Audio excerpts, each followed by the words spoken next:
guys, welcome to a new day, new vlog. আজকে হচ্ছে 29 September আর এখন বাজে 10:30। আমি সকাল থেকে ভীষণ এক্সাইটেড। কেন বলো তো? কারণ আমার 4-5 দিন আগে একটা জুয়েলারি পার্সেল অর্ডার করা ছিল। এটা আমার ফার্স্ট টাইম জুয়েলারি কোনো মানে বিজনেস রিলেটেড পার্সেল আসবে। আর যেহেতু আমি একটা নতুন জায়গা থেকে আনাচ্ছি তো একটুখানি বেশি বুঝতেই পারছো যে টেনশনে ছিলাম যে কেমন আসবে জিনিসটা নাকি। আর সকালবেলা আজকে মানে এই 2-3 দিন ধরে ট্র্যাক করে দেখছিলাম যে 29 তারিখ আসবে, কিন্তু আজকে সকালবেলা দেখাচ্ছে যে আজকে মানে 28 তারিখে জিনিসটা চলে আসবে। আর আমার মুখে কিরকম হয়েছে দেখেছো? এই দেখো, এখানটা সাদা, এখানটা কিছু কিছু জায়গা বেশি সাদা হয়ে উঠেছে। মানে বাকি মুখ যে কালো হয়েছে সেটা না, বাকি মুখ নর্মালি আছে, কিন্তু কিছু কিছু জায়গা সাদা হয়ে গেছে। আমি জানি না এটা কেন হয়েছে। আমি বুঝি কোনো স্কিনের সমস্যা, ডাক্তার দেখাবো। কিন্তু আমাকে কালকে একজন বললো যে পুজোর আগে নাকি এরকম মানে তারও হতো, কিন্তু এবছরই হয়নি। তো মানে যেটা বুঝলাম যে পুজোর সময় যেহেতু ওয়েদারটা একটু চেঞ্জ হয় সেই জন্য স্কিন সেন্সিটিভ থাকলে এরকম হয়। আর আমার স্কিন একটু বেশি সেন্সিটিভ হয়ে গেছে, আমি সেটা বুঝতে পারছি। এক সেকেন্ড, একটা ফোন আসছে। হ্যাঁ, তারপরে ফোন করলো, ফোন করে মানে ফোনটা আসলে বাবা করছিল।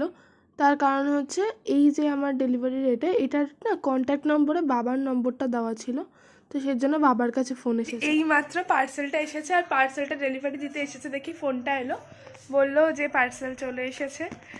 আমি ফার্স্টে বুঝতে পারিনি যে এই পার্সেলটারই ফোন এসেছে। তার কারণ হচ্ছে আমি একটা জুতো অর্ডার করেছিলাম, সেই জুতোটা আমি রিটার্ন করতে দিয়েছি, কারণ জুতোটার শেপটা এরকমই।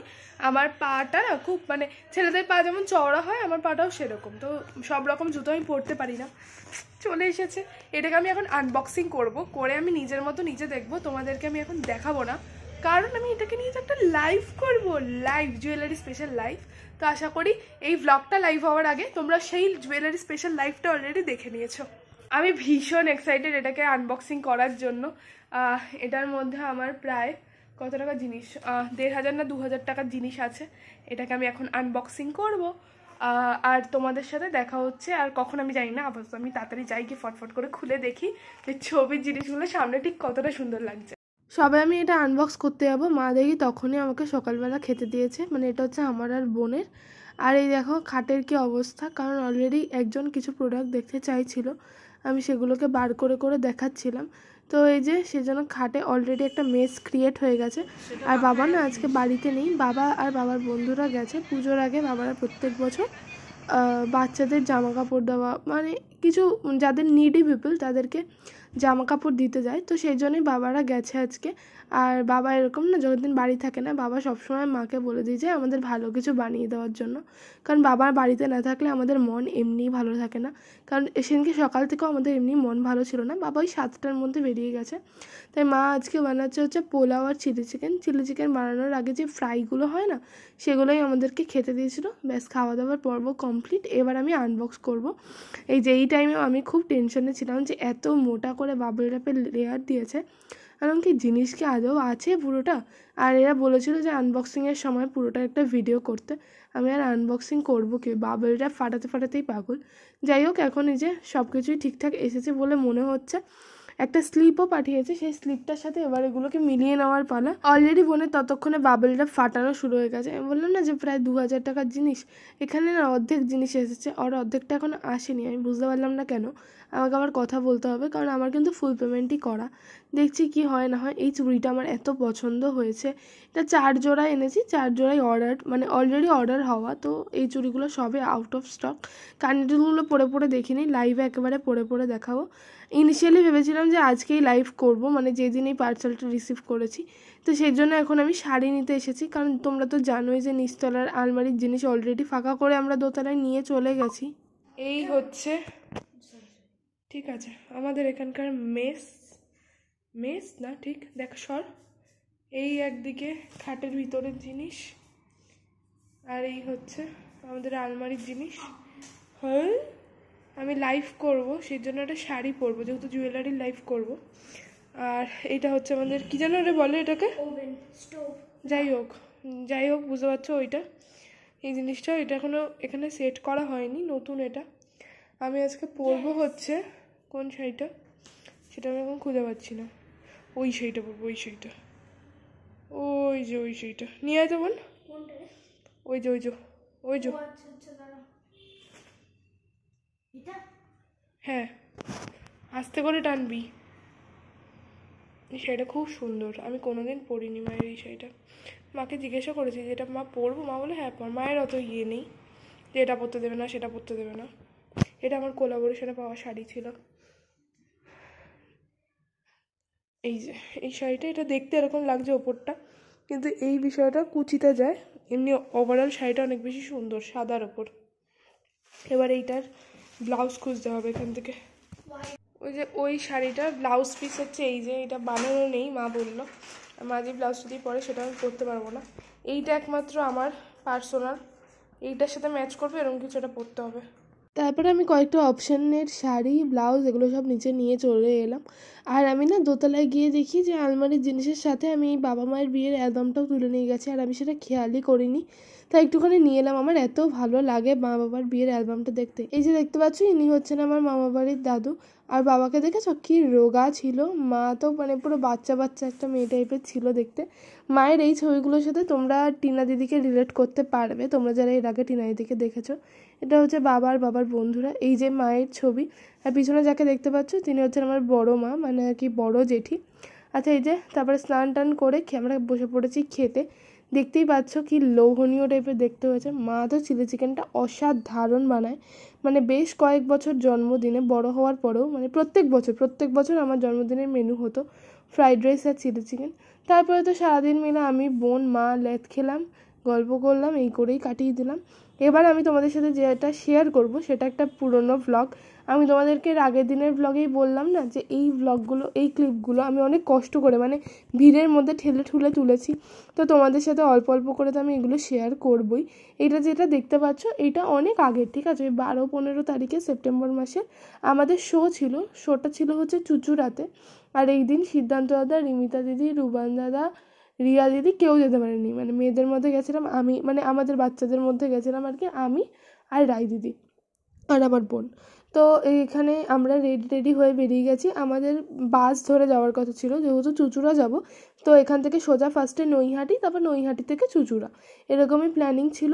যারা বারাসাত থেকে যায় তারা তো ডাইরেক্ট বারাসাত চলে যাবে, মানে বারাসাত থেকে চলে যাবে। আর আমরা এখান থেকে যারা যাই তারা এমনি ব্রেক করে করে মানে নৈহাটি পৌঁছাবো ফার্স্টে। তারপর তো এখানে ফার্স্টে মানে বাস ডিপোর কাছে বাড়ি হচ্ছে তরুণ জেঠুদের।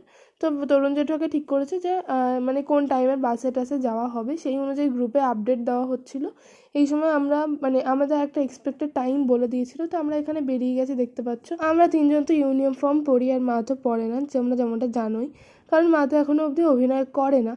তারপরে আমরা যেখান থেকে বাস ধরবো আর কি সেখানে চলে গেছিলাম, কিন্তু আমরা টাইমের অনেক আগে পৌঁছে গেছিলাম। কারণ মানে আমাদের মানে ইনিশিয়ালি যেটা টাইম ছিল বাস ধরার, সেই বাসটা কোনো একটা কারণে হয়তো ধরতে পারিনি বা কিছু একটা হয়েছে থেকে লেট হয়ে গেছে। তাই আমরা শপিং মলে ঢুকে বসেছিলাম, কারণ ভীষণ গরম লাগছে ভীষণ। আর এখানে সুতোবাইপিও এসেছে, সেজন্য মানে এরকম হাসাহাসি হচ্ছে। যদিও পরে আমরা কিনেছিলাম, টিস্যু কিনেছিলাম, আর সুতাবাইপি ডিও কিনেছিল। টিস্যু কিনতে হতো কারণ আমার যে পাওয়া টিস্যুগুলো ছিল মাম্মার টাম্মারতে সেগুলো সব শেষ, এবার টিস্যু কিনতেই হতো। ফার্স্টে একটা পিঙ্ক টাইপের টিস্যু দেখেছিলাম, কি মানে ওটা দেখে কিনে টিনে বিলও করানো হয়ে গেছিলো। কিন্তু পরে গিয়ে আমরা দেখি যে ওপরে দোতলায় আর কি মিমি যেই ব্র্যান্ডটা রয়েছে না বাচ্চাদের, তো মিমির খুব ভালো মানে খুব ভালো একটা অফার চলছে, কিছু বাই ওয়ান গেট ওয়ান বা এরকম কিছু একটা অফার চলছিল। আর মানে অফারটা দেখে আমরা যে নিয়ে নেবো এরকম কোনো ব্যাপার ছিল না। বা সাইডে দেখি হচ্ছে যে ব্যানারগুলো লাগানো থাকে না, সেখানে লেখা ছিল যে অফারটা আজকেই লাস্ট। যাই হোক কতক্ষণ ওয়েট করতে হয়েছে আশা করি মুখ চোখ দেখে বুঝতেই পারছো। আর বাসেও একদম শেষে সিট পেয়েছি, সুতরাং আমার কি অবস্থা হয়েছে সেটা তোমরা ইমাজিন করো। লেবু জল খাবি? কুলফি খাবি? না লেবু জল খেলে ভালো লাগবে। লেবু জল খাবি? দাও তো। এই তোরা কে লেবু জল খাবি? লেবু জলটা দিতে পারো। পিছনে বসেছি না, এক্সারসাইজ করো। পেছনে বসানো ঠিক হয়নি, সামনে চলে আসে। জায়গা তো ছিল না সামনে আমি দাঁড়িয়ে পড়তাম। যাই হোক সামনে যাওয়ার সময় পিছনে বসবে না।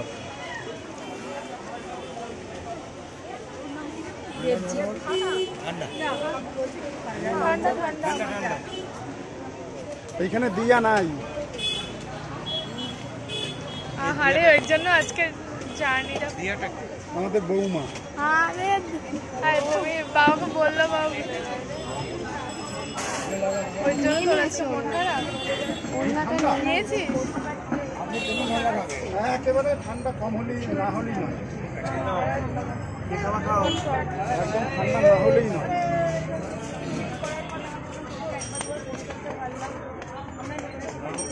তোরা কে খাবি?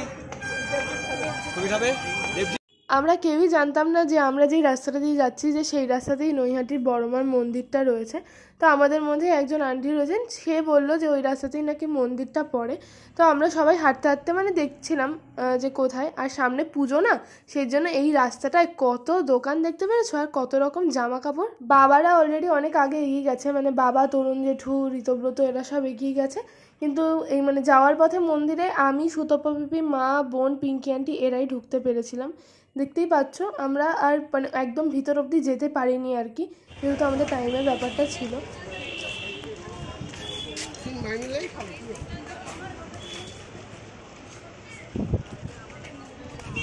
এখানে একজন ইমোশনাল হয়ে পড়েছে, ইমোশনাল ব্যক্তি।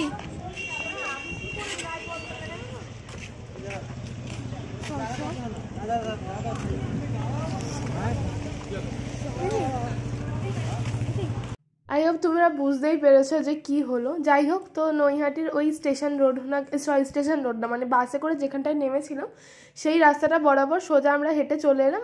এখানে হচ্ছে ওই কি জানি বলে, ফেরি ঘাট না কি একটা বলে না, সেই জিনিসটাই হচ্ছে এটা।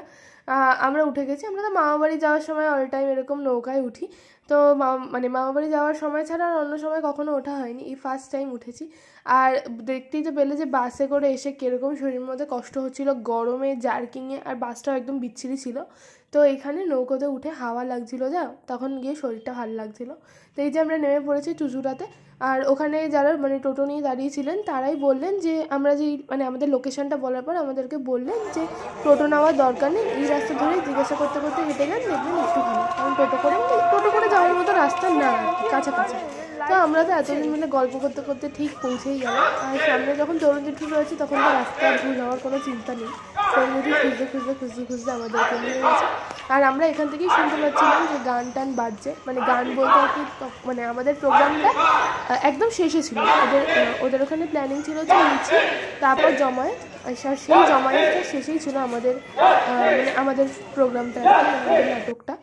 আর আজকে মাম আর মেম্মাও গেছিলো আমাদের শোটা দেখতে, যেহেতু তোমরা তো জানোই যে আমার মামাবাড়ি হুগলিতে, আর চুচুড়া তো আমার মামাবাড়ির একদম কাছেই। আমরা ওইখানে গেলাম পর আমাদেরকে একটা ঘরে এরকম ঢুকিয়েছিল। ঘর বলতে এইটা হচ্ছে আমরা যে জায়গাটায় গেছিলাম সেখানে হচ্ছে চুচুড়া কোর্ট, ঠিক আছে। এবার চুচুড়া কোর্টের পাশেই এই জায়গাটা, এটা নাকি লাইব্রেরি। আমি তো বুঝতেই পারিনি যে এটা লাইব্রেরি প্লাস এখানে এই যে দেখতে পাচ্ছ লয়াররা এখানে রেস্ট নেয় আর কি। তো আমরাও ভীষণ মানে গরমে আর কি কষ্ট হচ্ছিলো, বুঝতেই পারছো আমাদের দেখে সবার মুখ চোখের রিয়াকশান। আর এই ঘরটা এত মানে এটা হন্টেড হাউস টাইপের একটা ছিল। আমরা এখানে অলরেডি মেকআপ করা শুরু করে দিয়েছি, আর আমি তো বারবার ঘুরে ঘুরে দেখছিলাম। এখানে লয়ের এত দামি দামি বই দেখতেই পাচ্ছ টেবিলের ওপর কীভাবে করে পড়ে আছে। মেকআপ অলমোস্ট ডান আমাদের, আর আমি আর রায়দিদি যেমন করলাম, আর বাকিরাও রেডি। এই যে আমাদের শো হয়ে গেছে। এখন এখানে দেবজিৎ একটা শপারে ওর জিনিসগুলো গুছাচ্ছিল, কারণ ওর কাছে কটা জিনিস থাকে। আর এই যে আমাদেরকে টিফিন দিয়ে গেছে, দেখতেই পাচ্ছ নিচে রাখা। মিও অমরের থেকে আমাদেরকে বক্স দিয়েছিল, মানে মিও অমরের বক্স দিয়ে গেছিলো, তখনও দেখিনি যে ভিতরে কী কী আছে। আর এই যে সবুজ পর্দা টাইপের দেখলে না, তার ওই পাশে লয়ারদেরই মানে আগমনী, মানে প্রাক পুজো আর কি একটা প্রোগ্রাম হয়, সেই প্রোগ্রামের প্র্যাকটিস চলছিল। আর সেই সব গান আমাদের কানে আসছিলো, মানে পুজোর গান আর কি। এখানে এরা জল টল খাচ্ছে। আর এই যে আমাদের টিফিন, আমরা গেছিলাম 12 জন না কজন, আর ওনারা 20 জনের টিফিন দিয়েছিলেন। তা আমাদের সবারই মোটামুটি 2টো করে হয়ে গেছে বাচ্চাদের। আমি চলি কেন, ঢং কেন করো গো? না তুমি আসো না, ভিডিও তো ব্লগের ভিডিও দেখবে না তো বুঝবে কি করে? দেখো তুমি আমার ভিডিও, বাজে। কি ফুচকা খেতে ইচ্ছা করছে গো মা? আরে ওই পারে নৈহাটের ওইখানে বড় মায়ের মন্দিরের পাশে পুরো যা গন্ধ বেরোচ্ছে, মানে সবুজ জল দিয়ে যে পানিপুরি যেটা আর কি, ফুচকা না, ওইগুলো। আমি শুকতে এলাম।